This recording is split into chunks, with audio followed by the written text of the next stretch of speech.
Hello everyone, সবাই কেমন আছো? আশা করি সবাই ভালো আছো। আজ অনেক দিন পর তোমাদের দাদা দুপুরবেলা বাড়ি এসছে আর আমরা একসাথে খাবার খাবো। আর এখানে বেশ ভালোই ঠান্ডা পড়েছে। আজ ছিল 5 ডিগ্রি। তো 5 ডিগ্রি ঠান্ডাতে যেন ঘরের ভেতরে একটু কোনো ঠান্ডা। এমনিতে এখানে পাথরের বাড়ি, সেই পাথরের বাড়িতে মানে বুঝতেই পারছো যতই রোদ হোক এখানে একটু বেলা হলে রোদ দিয়ে দেয়, কিন্তু যতই রোদ হোক সে ঘরের ভেতর কখনোই গরম হচ্ছে না। ভীষণভাবে ঠান্ডা লাগছে সারাক্ষণ ধরে। তো তোমাদের দাদাকে বললাম চলো, খুব রোদ দিয়েছে, ছাদে গিয়ে বসে খাবো। আমি রান্না করেছিলাম না, রাত্রিবেলায় মাঞ্চুরিয়ান ছিল আর ভেবেছিলাম দুপুরবেলায় রুটি করে খেয়ে নেবো, ছেলেকে তাই দিয়েছি। এবার একটা মানুষ যখন বাড়ি আসবে সে বলছে আমি কি করে বলবো আমি রান্না করিনি, তুমি খেয়ে এসো। আমি বললাম হ্যাঁ তুমি চলে এসো। আমিও ভাবলাম যেহেতু ওর আসতে সময় লাগে তো সেইটা সময়টাতে আমি ঠিক রান্না করে নেবো। তোমাদের দাদা আগে তেমনভাবে কোনো সবজি খেত না, এখন এখানে আসার পরে প্রায় সব সবজি খায়। তো এখানে আসার পরে এখানে খুব সজনে ডাঁটা পাওয়া যায়, মানে আমাদের ইউনিটের ভেতরে খুব সজনে ডাঁটা পাওয়া যায়, সেখান থেকেও নিয়ে এসেছিল। তো সজনে ডাঁটা আলু দিয়ে তরকারি করলাম তাড়াহুড়ো করে, আর ওর তো ডিম ভাজা হলে আর কিছু লাগবেই না, আর ডিম ভেজে দিলাম। আর ওই যে মাঞ্চুরিয়ান ছিল দিয়ে চলে আসলাম আমরা ছাদে খাবার নিয়ে। এখন আমরা দুজনে অনেকদিন পর বসে বসে খাচ্ছি আর গল্প করছি। তোমরা আমাকে অনেকেই জিজ্ঞেস করো দিদি তোমরা কোয়ার্টারে আছো না ভাড়া বাড়িতে আছো। আমরা দেখতেই পাচ্ছ আমরা এখন ভাড়া বাড়িতে থাকি, আর আমরা যখন থেকে এখানে এসেছি জয়সলমেরে তখন থেকে আমরা ভাড়া বাড়িতেই আছি।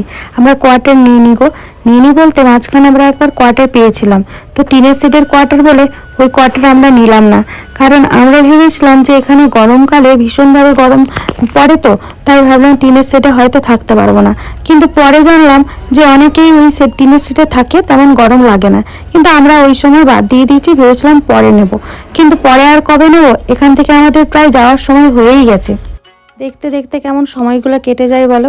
আমার এখানে 2 বছর আসা হয়ে গেল, তোমার দাদা 3 বছর হয়ে গেল। এবারে আমাদের শুধু পোস্টিং আসার অপেক্ষা করছি আমরা, পোস্টিং আসলেই তবে এখান থেকে চলে যাবো।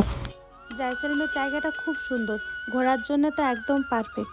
কিন্তু বলবো না এটা যে এখান থেকে গেলে যাওয়ার সময় অনেক কিছু মিস করব, বলবো না। অনেক ঘুরেছি, কেন বলো তো বলবো না, কারণ এখান থেকেই আমরা লড়াই দেখেছি, ভয় পেয়েছি, তাই এই জায়গাটাতে বলবো না। এখান থেকে যেদিন পোস্টিং আসবে সেদিন জানবো যে শান্তি হয়েছে। কি বলো তো, কোয়ার্টার পেলে আবার সেই জায়গাটায় মন বসে, থাকতে ভালো লাগে, অনেকের সাথে বন্ধুত্ব হয়, সময় কেটে যায়।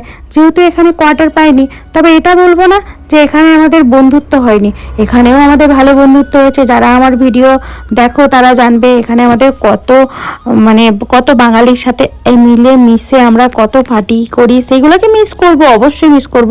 যদিও আমি এগুলো আগের ইউনিট বা তার আগের ইউনিট এগুলোতে করেছি। আমার তোমাদের দাদা যেখানেই থাকে ওর একটু এইসব জিনিসগুলো পছন্দ বলে, তো সব জায়গায় এরকম পার্টি হয়, কিন্তু এখানে ওই বাঙালি দিদিগুলোকে ভীষণভাবে মিস করব।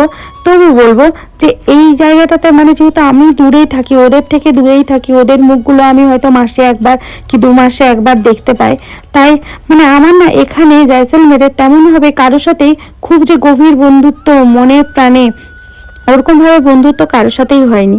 তাই এখান থেকে ঠিক একটা মায়া নিয়ে যাব না আমি, এখানে চলে যাবো পোস্টিং। আমরা সত্যি বলতে পোস্টিংয়ের অপেক্ষাই করছি, সে পোস্টিংটা আসুক তারপরে এখান থেকে চলে যাবো। এখনও মনে পড়ে যখন আমি প্রথমবার কোয়ার্টারে গিয়েছিলাম পাঞ্জাবে, ওখান থেকে যখন আমি বাড়ি আসি তখন যে আমার কি কষ্ট হয়েছিল। তো আমি ডাঁটা চেবাতে এখানেই ভাবছি ভিডিওটা শেষ করব, আর আমি প্রত্যেক দিন চেষ্টা করব আমি আমার জীবনের ছোট্ট ছোট মুহূর্তগুলোকে শেয়ার করার।